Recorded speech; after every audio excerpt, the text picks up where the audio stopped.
नमस्कार, मैं विपुल सिंह स्वागत करता हूं आप सभी स्टूडेंट्स का हमारे इस YouTube channel CUET study capital पर। सीयूईटी पीएचडी 2023 की प्रवेश परीक्षा का अनाउंसमेंट हो चुका है, यानी एंट्रेंस एग्जाम का अनाउंसमेंट हो चुका है, जिसमें 4 बड़े विश्वविद्यालय शामिल हैं: BHU, DU, JNU and BBAU.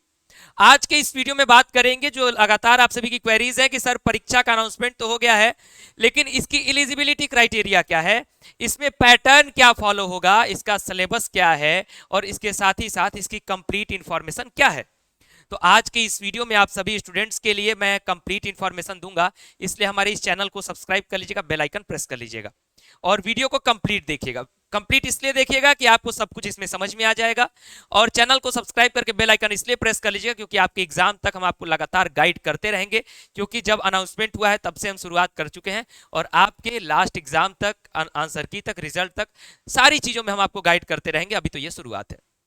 तो चलिए शुरू करते हैं इस वीडियो को। सबसे पहले बात करेंगे एलिजिबिलिटी क्राइटेरिया पर, देन पैटर्न पर, उसके बाद सिलेबस पर। एलिजिबिलिटी क्राइटेरिया की बात करें तो जैसा कि आपको पता है कि ये एक पीएचडी का एंट्रेंस एग्जाम है, यानी इन चारों विश्वविद्यालयों में अगर आपको पीएचडी में एडमिशन लेना है तो उसके लिए आपको ये एंट्रेंस एग्जाम फेस करना होगा। और ध्यान रखना कि इस एंट्रेंस एग्जाम से जेआरएफ वाले जो स्टूडेंट्स होंगे वो किनारे होंगे, क्योंकि वो रेट एग्जेम्प्टेड में आते हैं। मैक्सिमम जो यूनिवर्सिटीज होंगी उनके जो रेट का एग्जाम है वो सीयूईटी पीएचडी के माध्यम से हो रहा है, यानी कुछ सीटें अभी भी जेआरएफ के माध्यम से भरी जाएंगी।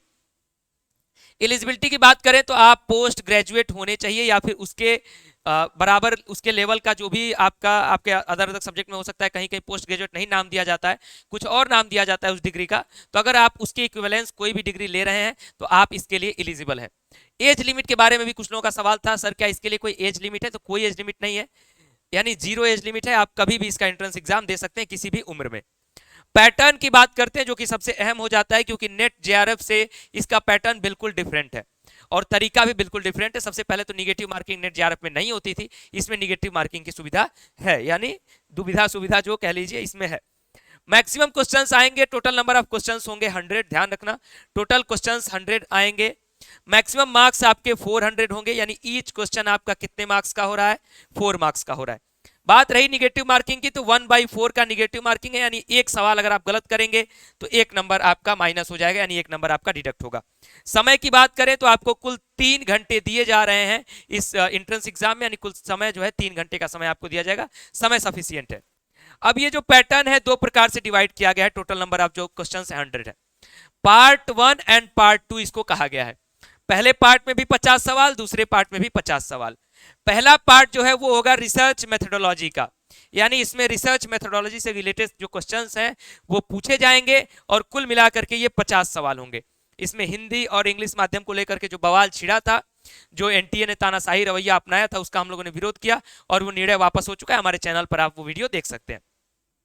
सेकेंड पार्ट होगा आपके स्पेसिफिक सब्जेक्ट का, जिसमें 50 क्वेश्चंस आएंगे आपके पर्टिकुलर सब्जेक्ट से। आप हिंदी के होंगे, आप इंग्लिश के होंगे, पॉलिटिकल साइंस के होंगे, हिस्ट्री के होंगे, इकोनॉमिक्स के होंगे, ज्योग्राफी के होंगे, XYZ जिस सब्जेक्ट के भी आप एंट्रेंस एग्जाम दे रहे हो।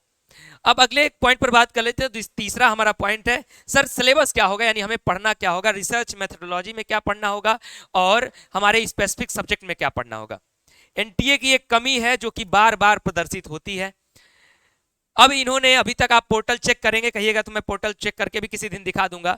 अभी तक जब मैं ये वीडियो बना रहा हूं पोर्टल पर सब कुछ अपडेट हो गया है, फॉर्म भरने की डेट आ गई है, लेकिन सिलेबस जब आप खोलते हैं तो सिलेबस में आपको कुछ देखने को नहीं मिलता है।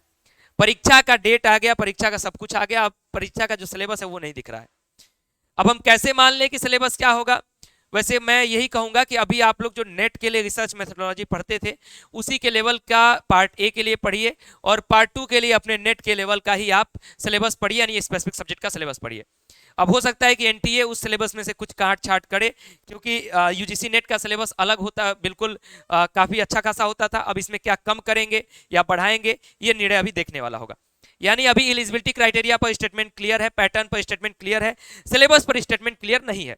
और जैसे ही स्टेटमेंट क्लियर होगा, सिलेबस आएगा, अगर कोई सबसे पहले आपको सही ढंग से अपडेट करेगा तो वो स्टडी कैपिटल की टीम होगी। इसलिए हमारे इस चैनल को सब्सक्राइब करिएगा। और एक और चैनल है आप सभी के लिए, चूंकि जिस चैनल पर मैं आपको अपडेट दे रहा हूं इस पर हम सीयूईटी, यूजी, पीजी पीएचडी सब कवर कर रहे हैं। एक स्पेशल चैनल है हमारा CUET पीएचडी स्टडी कैपिटल, उसको सब्सक्राइब कर लीजिए। वहां पर आपको सिर्फ पीएचडी की ही इंफॉर्मेशन मिलेगी, CUET पीएचडी की, इसलिए उस चैनल को सब्सक्राइब कर लीजिए।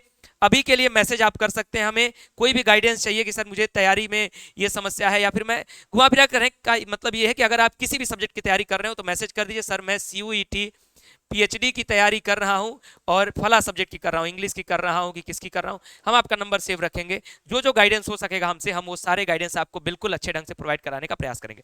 इसलिए मैसेज जरूर करिएगा। अभी के लिए इस वीडियो को लाइक कर दीजिए, शेयर कर दीजिए और चैनल को सब्सक्राइब कर लीजिए, बेल आइकन प्रेस कर लीजिए। बहुत बहुत धन्यवाद, नमस्कार।